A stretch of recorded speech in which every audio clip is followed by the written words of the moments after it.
लेकिन क्या लगता है कि 2022 विधानसभा चुनाव आने से जस्ट पहले ही कांग्रेस पार्टी कहीं ना कहीं विपक्ष की भूमिका निभा रही है? इससे पहले कहीं नजर नहीं आई, ऐसा कुछ रहा? देखिए, कांग्रेस पार्टी यहाँ पे हमेशा से ही एक अस्तित्व रहा है हरिद्वार में। हरीश रावत जी की भाजपा सरकार कुछ वहां तक नहीं पहुंच पाई जहां तक आप लोगों ने सोचा था। देखिए, जो आम जनता ने सोचा, जो अपेक्षा रखी, बात कही जाती है कि कोरोना काल में विधायक जी लगातार ग्राउंड में दिखे हैं, लगातार उन्होंने जो सामग्री वितरित होती थी वो वितरित की है और लगातार लोगों से जनसंपर्क बनाया रखा है। देखिए, मैं बात करूं तो सिर्फ कोरोना काल में खाद्य सामग्री वितरण ही समस्या है। क्या देखते हैं कि विकास कार्य जो बताए जा रहे हैं ये जमीनी स्तर पर हुए हैं? देखिए, मैं आपको इसका स्पष्ट उत्तर देती हूँ। पहले तो जो पुल की बात आप कर रहे हैं, वो हरीश रावत जी जो मुख्यमंत्री थे तब सरकार इस बार है जी, लेकिन जो स्वीकृति हुई थी वो उनके विधायक के समय में, लेकिन सरकार कांग्रेस की जी, उस समय पे विधायक निधि से होने वाले कार्यों को तो लगभग सभी विधायक टैगिंग करते हैं। देखिए, ये मेरे तो गांव सब जगह में देखा गया विकास है। कार्य कम है और टैगिंग ज्यादा है। बोर्ड हाँ, कम, वो एक अलग चीज हो सकती है। अदरवाइज टैगिंग करना गाड़ी- लगभग डिग्री कॉलेज बनने से क्षेत्र का फायदा होगा। आने वाले समय में उसमें नॉन टेक्निकल और टेक्निकल लेकर सभी क्लासेस चलने का उन्होंने कहीं ना कहीं वहाँ के लोगों ने इसके लिए आवाज उठाई। क्या लगता है आपको कि अगर आवाज उठाते हो तो शायद किसी न किसी के कानों तक पहुँचे? देखिए, मैं आपको बताऊं, जो प्रभाव है हमारे विधायक जी का, बहुत ही बाहुबली नेता है और जो क्षेत्र की जनता है उनसे भयभीत है। 5 वर्ष हरीश रावत बनाम 5 महीने मुस्कुर सिंह धामी, क्या मानते हैं? देखिए, धामी जी सिर्फ घोषणाएं अच्छी करते हैं, पर हरीश रावत जी जमीनी हकीकत को मैं मानता हूँ घोषणाओं के साथ साथ पीछे पीछे वो काम भी कर रहे हैं। उनका ऐसा देखिए, कहना है। उनके पास पूरी एक, आप ये समझिए कि अभी वो सरकार में है, उनके पास एक अच्छी लॉबी है लोगों की जो उनको सजेस्ट। और ग्रामीण विधानसभा या फिर जिला हरिद्वार में से 11 विधानसभा में से किसी एक विधानसभा में किसी उत्तराखंड की बेटी को कोई टिकट मिलता है? देखिए, अगर जो माननीय हमारी प्रियंका गांधी जी हैं, उन्होंने ये बहुत अच्छा पहल करी कि लड़की हूँ लड़ सकती हूँ, और आपने उसका देख भी रहे हैं कितना अच्छा इफेक्ट हो रहा है यूपी में। और उत्तराखंड की बात करें तो और भी ज्यादा इफेक्ट होना चाहिए, क्योंकि ये महिलाओं द्वारा बनाया गया। नमस्कार, आपका सभी का स्वागत है। मैं सबसे तेज प्रधान टाइम से पीयूष चौहान। आज हम बात करेंगे 2022 विधानसभा चुनाव की। 2022 विधानसभा चुनाव आने पर है और चुनाव की अगर बात की जाए तो हरिद्वार ग्रामीण, जो हरिद्वार जिले की 11 विधानसभाओं में सबसे हॉट सीट मानी जाती है, उस हॉट सीट पर आज हम आए हैं और यहाँ पर बात करेंगे किस तरीके से विकास हुआ है, विकास कार्यों की बात करेंगे, यहाँ पर स्वास्थ्य की बात करेंगे, यहाँ पर बेरोजगारी की बात करेंगे, यहाँ पर विकास कार्यों के लिए गति देने वाले इंसान को बात करेंगे। और उनसे बात करने के लिए आज हमारे यहाँ जुड़े हैं कांग्रेस से, जो कांग्रेस का एक जाना माना चेहरा है, महासचिव भी हैं कांग्रेस में, श्रुति लखेड़ा जी। लखेड़ा जी, सबसे पहले आपका बहुत बहुत स्वागत है। और सबसे तेज प्रधान टाइम्स लगातार जीरो ग्राउंड पर जाकर कहीं ना कहीं सर्वे भी कर रहा है और जो कमियां हैं उनको सामने भी ला रहा है, जो विकास कार्य हुए हैं उनको भी कम से कम लोगों को बताने का कार्य हम लोगों का चलता है। तो सबसे पहले तो मैं आपसे जानना चाहूँगा, 2022 विधानसभा चुनाव आने पर है और 2022 विधानसभा चुनाव में कांग्रेस पार्टी आप किस ओर देखते हैं?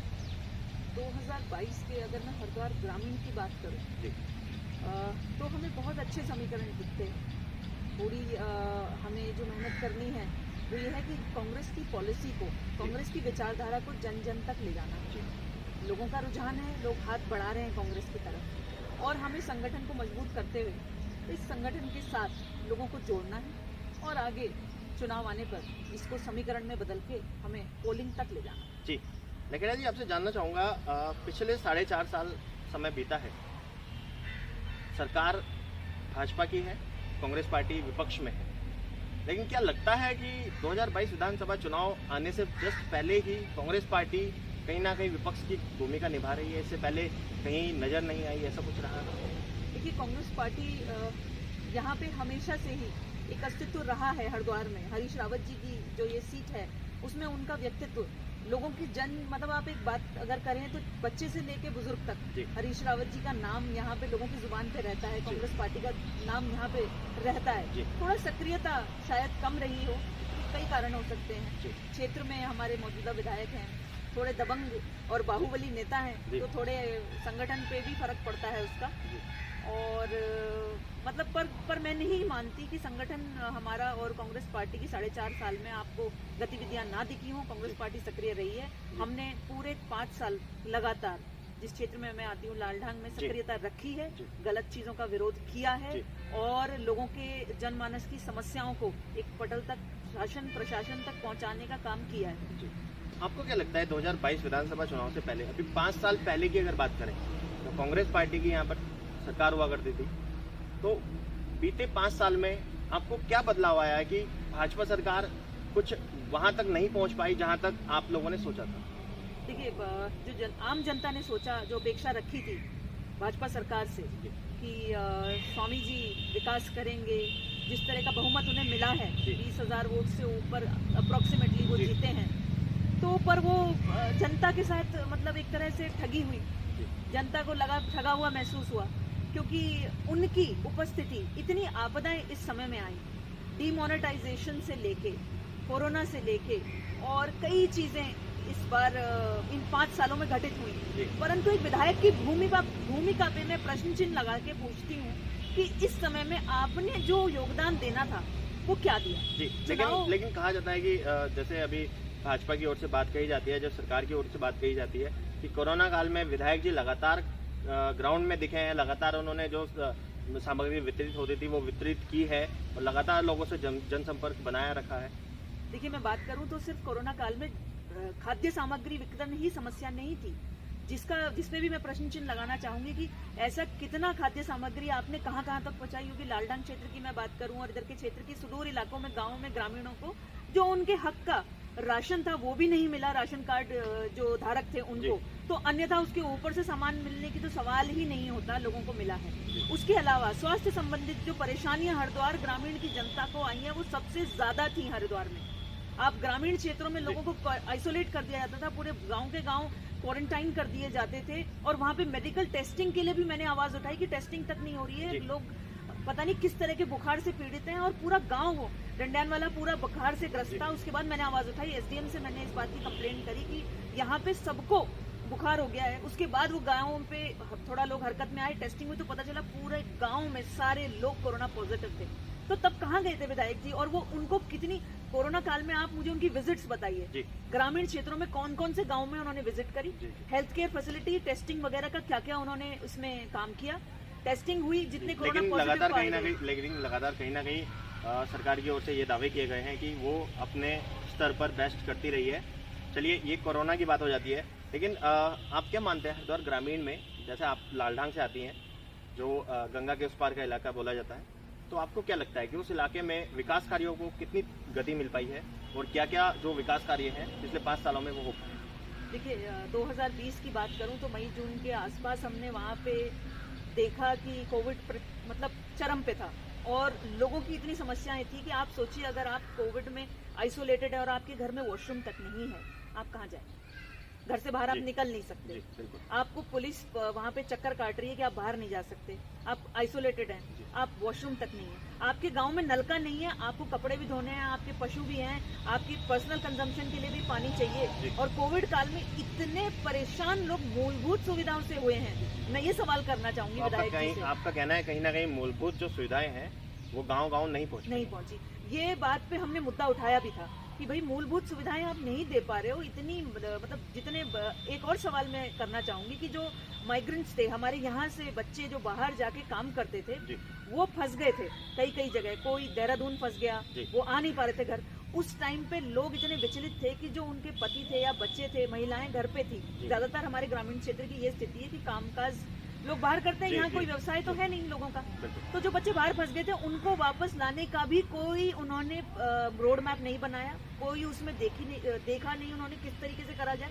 जो जहाँ फंसा हुआ था वहीं फंसा रह गया, उनके लिए कोई, अब वो बड़ी मुश्किल से किसी तरीके से वापस आए।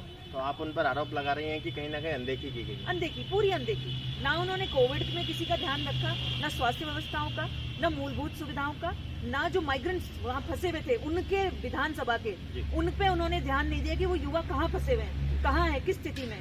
बल्कि उनके परिवारजन उनसे संपर्क करने की कोशिश कर रहे थे कि हमारा बेटा, पति, भाई यहाँ वहाँ फंसे हुए हैं, उनके लिए सहायता कीजिए, परंतु उन्होंने कोई इस पे ध्यान नहीं दिया। जी, लेकिन अभी उनके द्वारा भी दावे भी किए गए हैं और अभी हम लोगों ने खबरों में भी देखा है लालढांग के अंदर एक मॉडल डिग्री कॉलेज वो बना रहे हैं, उसकी 2 मंजिल लगभग तैयार भी हो चुकी है। उसका अभी और बाकी का कार्य जो है वो भी चल रहा है। और रवासन नदी है, जो नदी पर वो पुल बनाया है, लगभग 40 करोड़ की लगभग उसकी लागत रही है, जो वो बनकर तैयार हुआ है। उसके बाद उनके दावे हैं कि कहीं ना कहीं एक कैंडी खाता में एक विद्युत उपग्रह बनाया है, जो ठीक है, उसमें कहीं ना कहीं वो संचालित करके लोगों को कहीं ना कहीं उससे लाभ मिल रहा है। उससे थोड़ा इधर आते हैं तो पुरानी हरद्वारी रोड पिछले 40 साल से जो कहीं ना कहीं लोगों की मांग थी, 6-7 गाँव को एक साथ जोड़ती है, तो कहीं ना कहीं वो भी बनाई गई है। तो मैं आपसे कहूँगा कि इस और क्या देखते हैं कि विकास कार्य जो बताए जा रहे हैं ये जमीनी स्तर पर हुए हैं या नहीं? देखिए, मैं आपको इसका स्पष्ट उत्तर देती हूँ। पहले तो जो पुल की बात आप कर रहे हैं, वो हरीश रावत जी जब मुख्यमंत्री थे तब स्वीकृत हुआ था। हमारे ग्रामवासियों ने धरना प्रदर्शन दिया था, वो धरने पे बैठे, आमरण अनशन पे बैठे। उस धरने में स्वामी अच्युतानंद भी बैठे थे लोगों के साथ। जी, मैं आपको एक बात बताऊं, धरना जब इस रूप में आ गया कि लोगों का आक्रोश व्यक्त होने लग गया, तब स्वामी जी वहाँ पे आके उसका नेतृत्व संभालने लगे। परंतु उसमें उनका ना तो उन्होंने उस पे कोई आवाज उठाई उससे पहले, क्योंकि मैं उसी गांव से आती हूँ जहाँ पे वो पुल बना है, और वो बचपन में हमें पता है कि हमने कितनी दिक्कतें झेली हैं वो नदी की वजह से। और जब वो पिछले 10 साल से विधायक थे तो तब उन्हें लोगों को क्या जरूरत पड़ी आंदोलन करने की? मैं ये सवाल करती हूँ कि आप माननीय विधायक जी थे वहाँ पे, लोगों को फिर आंदोलन करने की क्या जरूरत पड़ी? और फिर उस आंदोलन का नेतृत्व करने के लिए पिछले 5 साल के लिए तो वो बोलते हैं कि मैं सिर्फ एक विधायक था, सरकार हमारी नहीं थी, इस वजह से शायद वो कार्य नहीं करा पाए। उनका ये कहना रहता है। डबल इंजन की सरकार का फिर अर्थ मुझे बताइए कि मुख्यमंत्री आपका, विधायक आपका मतलब डबल इंजन की सरकार इस बार है, लेकिन जो स्वीकृति हुई थी वो उनके विधायक के समय में, लेकिन सरकार कांग्रेस की थी उस समय पे स्वीकृति। टाइम माननीय हरीश, वही बात है, इस समय की अगर बात करें तो डबल इंजन सरकार है। उस टाइम हमारे राज्य के मुख्यमंत्री हरीश रावत जी थे, उन्होंने ये स्वीकृति पारित करी थी और आंदोलन लोगों ने किया था। तो मैं कहती हूँ विधायक के पास ना जाके लोगों ने आंदोलन का रुख क्यों किया? कहीं ना कहीं इस पुल को बनवाने में आज के समय में वो अपनी उपलब्धि मानते हैं। नहीं, ऐसा नहीं है। हर चीज को आप ये देखिए, उनकी आदत है कि अगर कोई छोटी सी 200 मीटर की सड़क भी बनी है तो वहाँ बोर्ड उनका जरूर लगेगा। तो एक हमारे क्षेत्र में चिन्हीकरण उन्होंने करना शुरू कर दिया, जैसे एक तरह से टैगिंग करनी शुरू कर दी कि ये विधायक के काम हुआ है। परंतु हरीश रावत जी ने ऐसा नहीं किया, उनका काम था। आप बड़ी दूर की सोच रहे हैं। विधायक निधि से होने वाले कार्यों को तो लगभग सभी विधायक टैगिंग करते हैं। देखिए, मेरे तो गाँव में विकास कार्य कम है और टैगिंग ज्यादा है। बोर्ड का वो एक अलग चीज हो सकती है, अदरवाइज टैगिंग करना लगभग सभी का रहता है। गली नुक्कड़ पे अगर सड़क टूटी हुई भी है, अगर कुछ नहीं भी है, तब भी वहाँ टैग लगा दिया गया। मेरी उनसे रिक्वेस्ट ये है कि आप विकास कार्य उतने गिना देते, टैग थोड़े कम कर देते। आप ही विधायक हैं, अगर आप ही नहीं काम करेंगे तो कौन करेगा? चलिए। और दूसरी बात मैं कहूँ अगर आपको कि जो आपने कहा कि मॉडल डिग्री कॉलेज कई साल हो गए बनते बनते। आज उस पर मैं सवाल करना चाहूंगी कि उसमें आपने वन भूमि जो जिसको इस्तेमाल किया है, आप मुझे उसका जवाब देंगे कि वो राजस्व की है या वन की है? ये एक और बड़ा खुलासा है कि वो सारी भूमि हमारी राजस्व की भूमि है, और अगर राजस्व की भूमि पे अतिक्रमण वन विभाग ने किया है तो राजस्व ने वापस उसे डिग्री कॉलेज के लिए दिया किस आधार पे? और दूसरा सवाल मैं करना चाहूंगी, अगर दे सकते थे तो ये राजस्व भूमि कब्जे में कैसे आई वन विभाग में? और अगर वो डिग्री कॉलेज के लिए छूट सकती है तो हमारे जो ग्रामीण वहाँ रह रहे हैं, जो आज बेचारे बेघर हैं, जिनके पास घर नहीं है, तो उनको भी दिलवाइए विधायक जी। सिर्फ डिग्री कॉलेज के लिए क्यों? लेकिन कहीं ना कहीं डिग्री कॉलेज बनने से क्षेत्र का फायदा होगा आने वाले समय में। उसमें नॉन टेक्निकल और टेक्निकल लेकर सभी क्लासेस चलने का उन्होंने देखिए, मेरे यहाँ ATS भी है, ATS करके कॉलेज भी हैं जो कांग्रेस सरकार द्वारा बनाए गए थे, जिसमें रेजिडेंशियल स्कूल्स हैं वो, और बालिकाओं के लिए और बालकों के लिए, दोनों के लिए। आज उसकी स्थिति देखिए, आप उनको बेहतर क्यों नहीं करते? आप नए कॉलेज क्यों बना रहे हो? वो रेजिडेंशियल स्कूल है, खाना पीना रहना सब कुछ बच्चों के लिए फ्री है उसमें। तो आप उसमें 40 बच्चे, इसका जवाब आप मुझे दीजिए कि एक कॉलेज में 40 बच्चे हैं, आप वहीं दूसरा कॉलेज बना रहे हैं। एक इंफ्रास्ट्रक्चर जो गवर्नमेंट फंड से बना हुआ है उसको मॉडर्नाइज करिए, उसको इक्विप करिए, ना कि 10 वहाँ कॉलेज खोलिए, एक को बढ़िया तरीके से चलाइए। कहीं ना कहीं जो पहले बने हुए हैं उनको कार्य करना चाहिए था, नया ना बना। वो बिल्डिंग्स खंडर हो रही है, 40 बच्चे उसमें हैं और उस क्षेत्र की आबादी 30,000 है। तो मैं सवाल करना चाहूंगी कि आप इक्विप कर रहे हैं, इंफ्रास्ट्रक्चर नया जनरेट कर रहे हैं, जो गवर्नमेंट फंड्स को यूटिलाइजेशन वहाँ हुआ है उसका ऑप्टिमाइजेशन क्यों नहीं करते? जनजाति बच्चे वहाँ 40 पढ़ रहे हैं, वहाँ पे पहले बच्चे आते थे बाहर से पढ़ने, अब वो बाहर से आने वाले बच्चे जो पढ़ते थे अन्य जनजाति क्षेत्रों से उत्तराखंड के, वो भी बंद हो चुके हैं। तो आप नया कॉलेज खोल रहे हैं, कब वो स्टार्ट होगा, कब वो हमारे बच्चे, और पहले नहीं, उनका कहना है अभी हाल फिलहाल में पीछे हमने बात की थी, तो उनकी ओर से कहना है कि अभी इस वर्ष उसमें जो एडमिशन प्रक्रिया उसमें स्टार्ट की जाएगी, और कहीं ना कहीं अगर बिल्डिंग भी पूरी नहीं हो पाती है समय से, तो उनका कहना है कि कोई रेंटेड वहाँ पर बिल्डिंग लेंगे और उसमें हम क्लासेस चलाएंगे, लेकिन इस बार वो स्टार्ट तैयार करेंगे। देखिए दावे हैं, उसमें अभी बिजली का कनेक्शन भी नहीं हुआ, और बिजली का कनेक्शन भी नहीं हुआ, उसका कारण ये है कि वहाँ वनाधिकार के दावे पेंडिंग है। मैं ये कहूँगी आप उस क्षेत्र की जो भौगोलिक, आर्थिक, सामाजिक संरक्षण है उसको समझिए। वहाँ इंफ्रास्ट्रक्चर, आज हमें डिग्री कॉलेज से ज़्यादा वहाँ पे जो पुराने कॉलेजेस हैं, पुरानी एस्टेब्लिशमेंट है गवर्नमेंट की, सरकारी स्कूल की आपकी ये हालत है, पूरी बिल्डिंग गिरने को तैयार है। आप नया काम खड़ा कर रहे हैं इस नाम पे कि मैंने करवाया, परंतु जो मेरा सवाल है, वहाँ साक्षरता जो जनजातियों की है 44% है।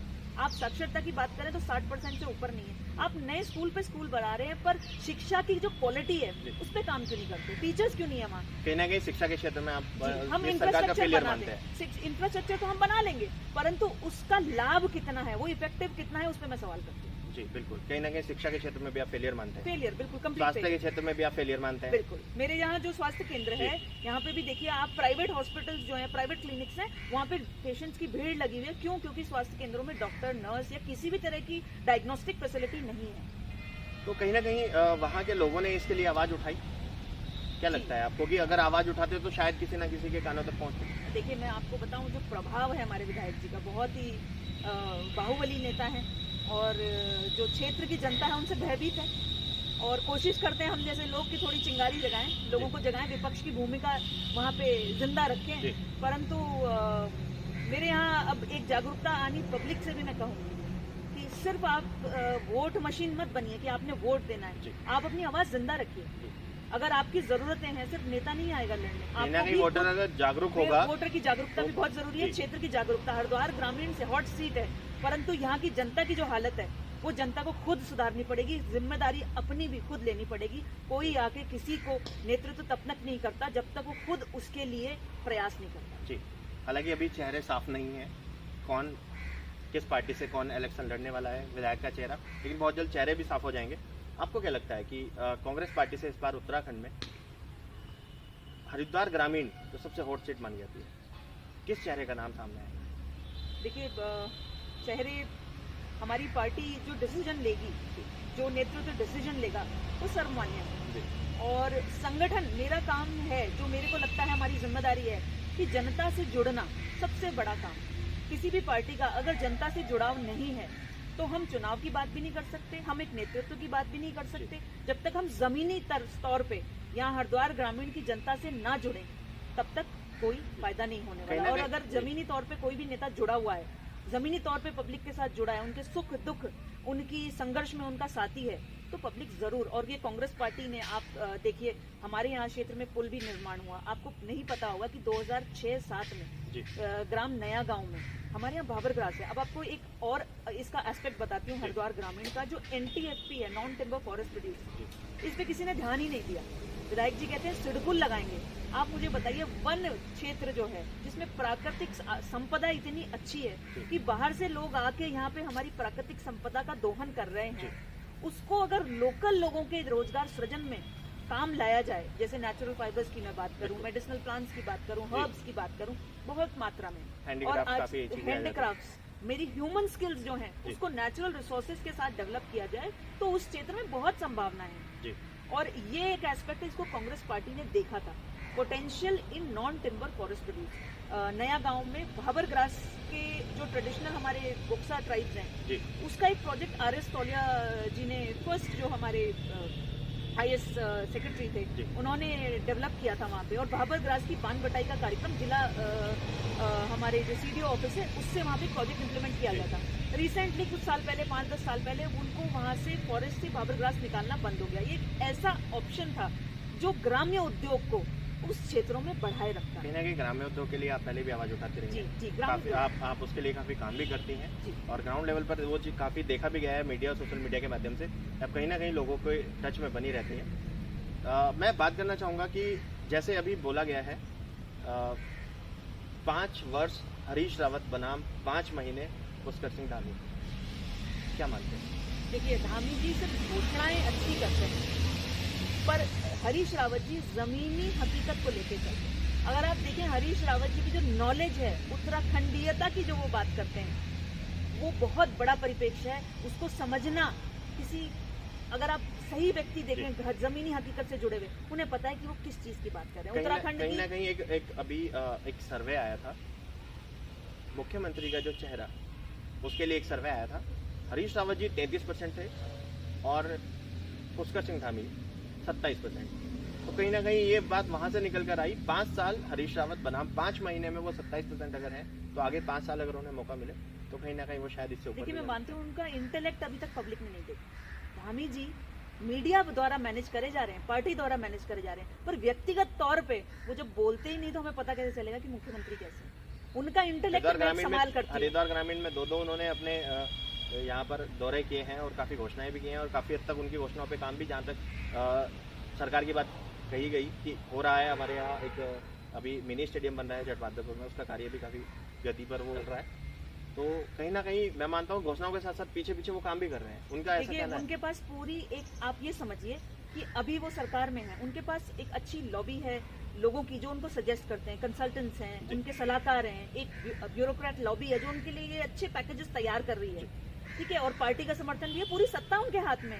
इस टाइम पे घोषणा करना एक कंप्लीट उनको सेटअप मिलता है कि वो कर पा रहे हैं। पर हरीश रावत जी को आप देखिए, वो जमीनी हकीकत से जुड़े हुए हैं, उन्हें हर डिपार्टमेंट, हर इंफ्रास्ट्रक्चर, उत्तराखंड की डांडी काठी, पहाड़, रेत, नदी, बजरी, पत्थर, सबका पता है। तो जब वो पॉलिसी बनाते हैं, वो एक इम्प्लीमेंटेबल पॉलिसी बनाते हैं और उत्तराखंडीयता की बात करते हैं, जो उनका खुद का कॉन्सेप्ट है, एक जेन्युइन लीडर है।